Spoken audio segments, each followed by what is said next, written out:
everyone, welcome back to my channel. I'm Andrea and it's nice to have you guys here. Today I'm going to try to do a somewhat concise video about how I used Scrivener for my PhD dissertation. This is not going to be a comprehensive, exhaustive list of everything Scrivener can do, because we would be here forever. And Literature and Latte, which is the company that owns Scrivener, has a ton of videos on their YouTube channel, so I do recommend checking that out to learn how all the various little features work. But I'm going to show you how my dissertation works and how I have my dissertation set up in Scrivener, how I used it, features that I used the most, and just for those of you who are writing either a master's thesis or a PhD dissertation or are getting ready to do one of those types of projects, kind of show you how to maybe get started on Scrivener, because I got a lot of questions as I was writing about how I was organizing Scrivener in my dissertation file, or how I was organizing my binder. So I've got my screen recording here. Basically, Scrivener breaks up into three different parts, three different windows, so to speak. So you've got your binder down the one side, the inspector is down the other side, and then their text window is in the middle. You can hide the inspector, but I liked to see the inspector. It kind of made a difference. You can have synopsis. This is where your comments and footnotes are, so it was kind of nice to be able to see them. You've got different modes that you can view things. So right now I'm in composite mode, so it's showing me, because I've got chapter 1 highlighted, it's showing me everything in chapter 1, and the line is that break between the sections. But if you just go to one section, it will just show you what is in that section. So that was kind of nice, because if I was focusing on writing the introduction to chapter 1, then I'd only have that section to look at and I wouldn't get distracted by other sections. There's also the Corkboard mode, which is kind of nice, which, because I'm on one individual selection, it's not going to show me anything. But if I highlight the whole chapter in the binder, now it shows little index cards for all of those. Now you can change the appearance of these, as well as a whole host of other things.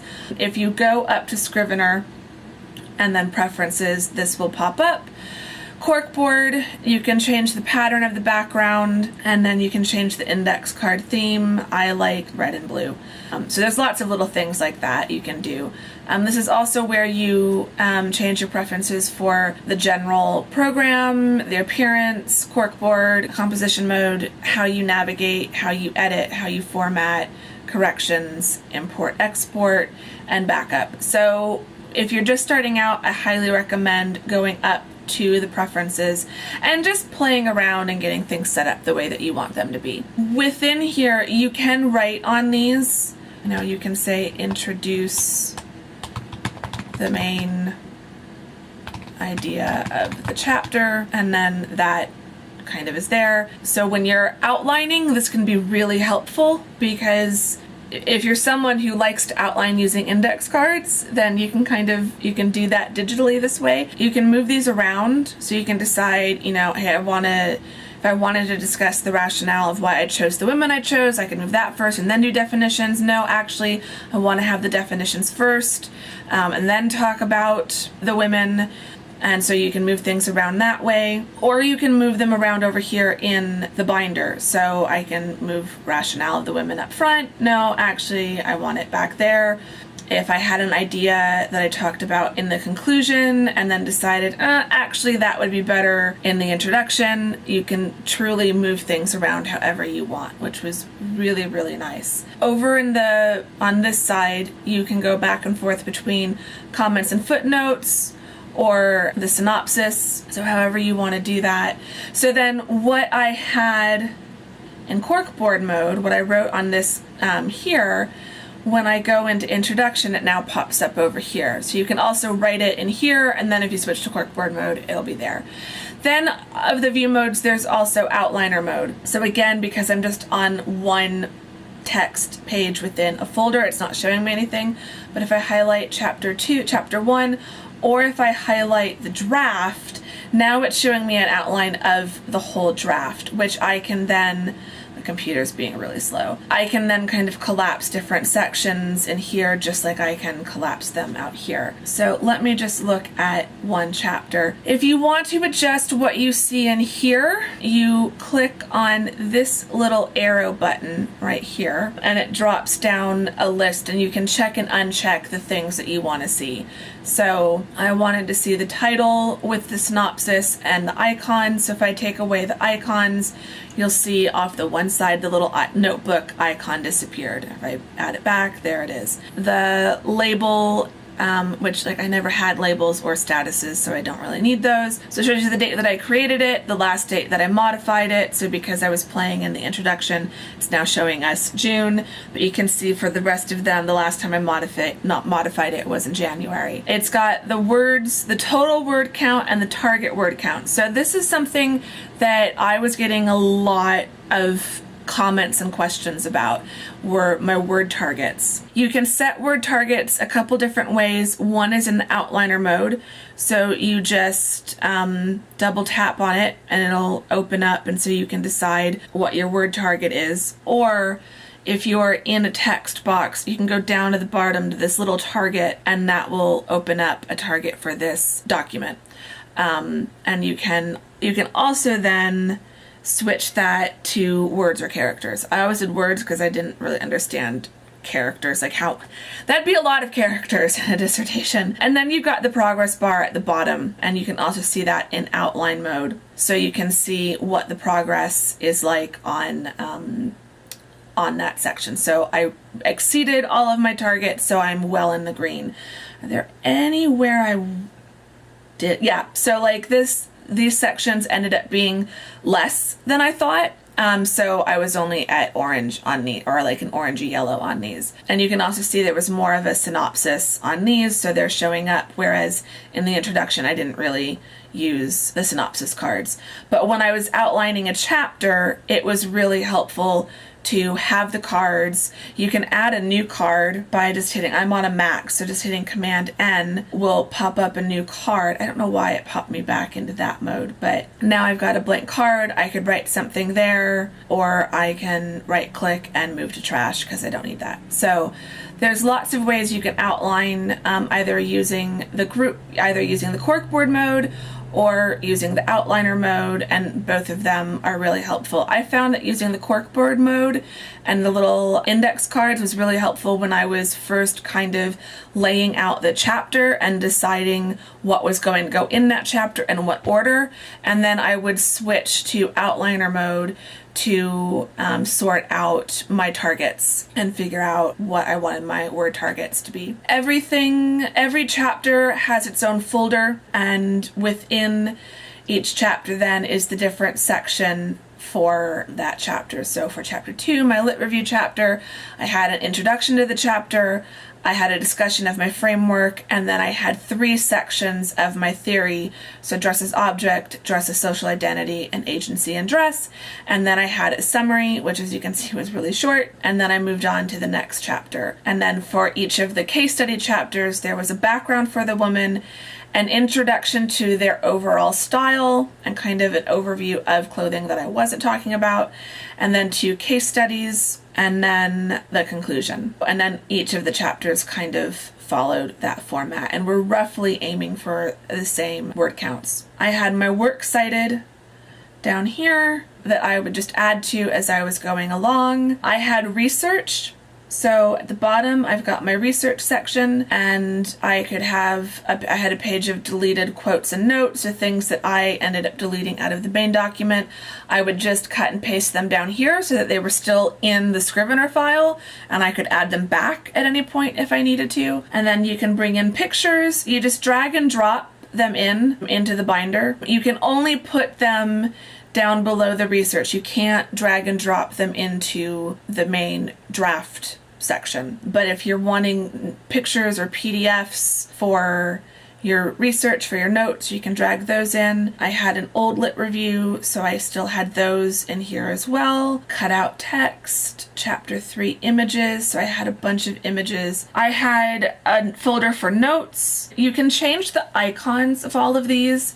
So initially, any of the top level things will be a folder, and then anything within that folder will be a little like notepad like this, but you can change all of those. So I changed this folder to a book. So you just right click over the icon, not over the text, or you'll get this menu, which is how you can move things to the trash or change the label, move to a different section, all of that stuff. But if you right click over the icon, it gets you the icon menu. So there's a ton of different icons, and some of these have different options. So there's a few different books, there's different flags, different locations, different notes. And you've also got things like a blackboard, a clapperboard, a lectern, a light bulb, magnifying glass, a little star, statistics, tables, to do, warning. So there's lots of different things.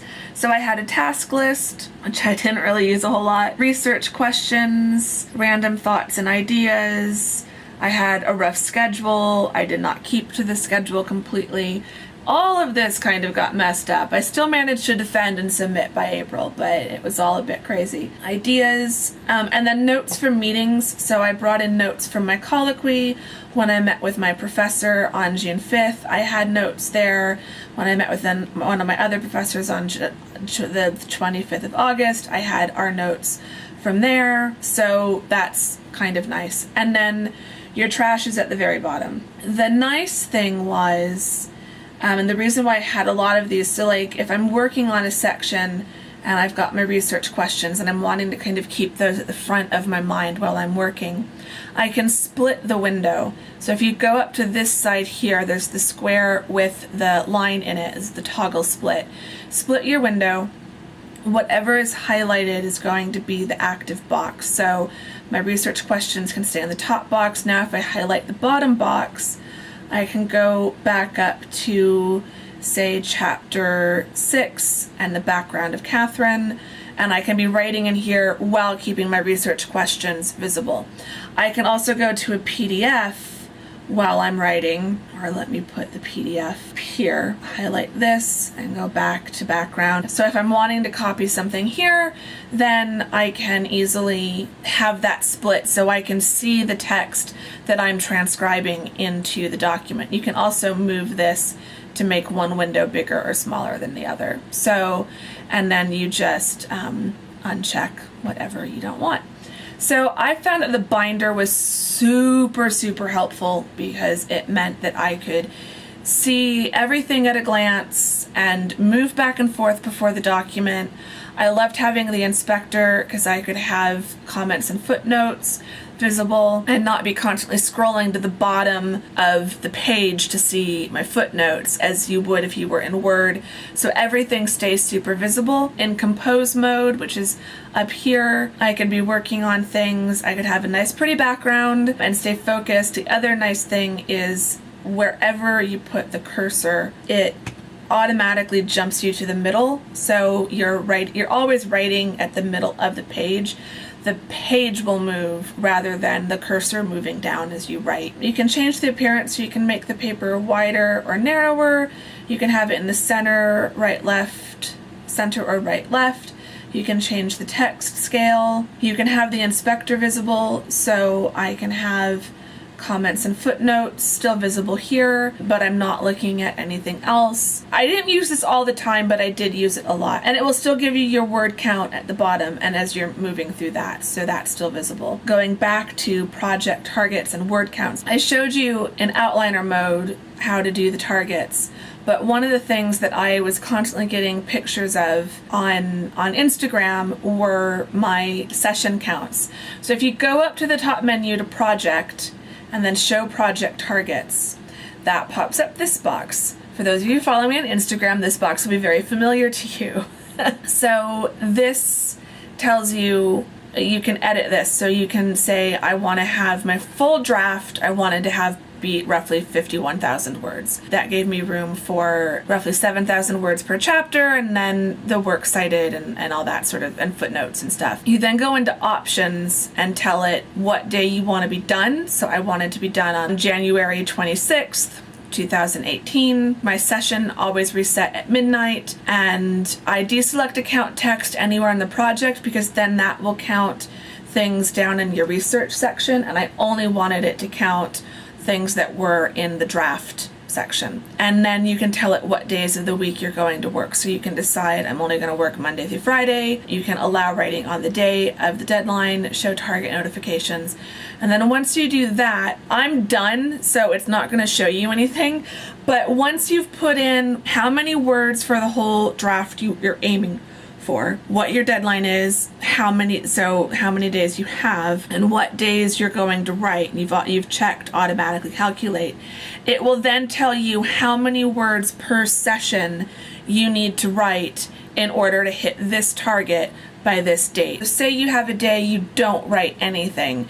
The next day that you come back, your session target will be higher or lower depending on if you were below your target or above your target during the previous session. So that's another way to kind of work with that. So this was super helpful. It made a big help throughout the day to watch the session target go from red to green, and then over the months that I was working on it to see the draft target go from red to orange to yellow green to light green to dark green. It was super helpful. I think that's about it. I also use it for blogging, which you can see here. So I've got different folders for each month, and then the blog post that went up that month, and then basic blog ideas. So it's really great for organizing that. I've also used this for teaching, if I can find. So for my online teaching, each week, each folder was a different week with all the materials I wanted to post online for that week. But for face-to-face, each folder I have a different text file for each lesson plan and each day. And then it's got, everything. I can put my syllabus in here, info on the textbook. And yeah, it was just really, really helpful. So I've used Scrivener for far more than just my dissertation. I would highly recommend it. I think it's super helpful no matter what project you're working on. If you are working on any kind of long-term sustained writing project, whether that's something like blogging or freelance writing, working with multiple clients, I will definitely be using this as I start moving into freelance writing. It's basically like having a binder with different sections and different folders and different pages, but it's all digital. It's really convenient. There is, I think, Dropbox backup. I never use Dropbox, but you can set it up to do that. So there's tons and tons and tons of features. But this video is getting long, and I really wanted to focus primarily on just how I had things set up, because that was the main question I was getting. If there's stuff that you are curious about that I haven't talked about, please leave a comment or a question in the comment section down below. I'm more than happy to do a follow-up video to this. I think that's it.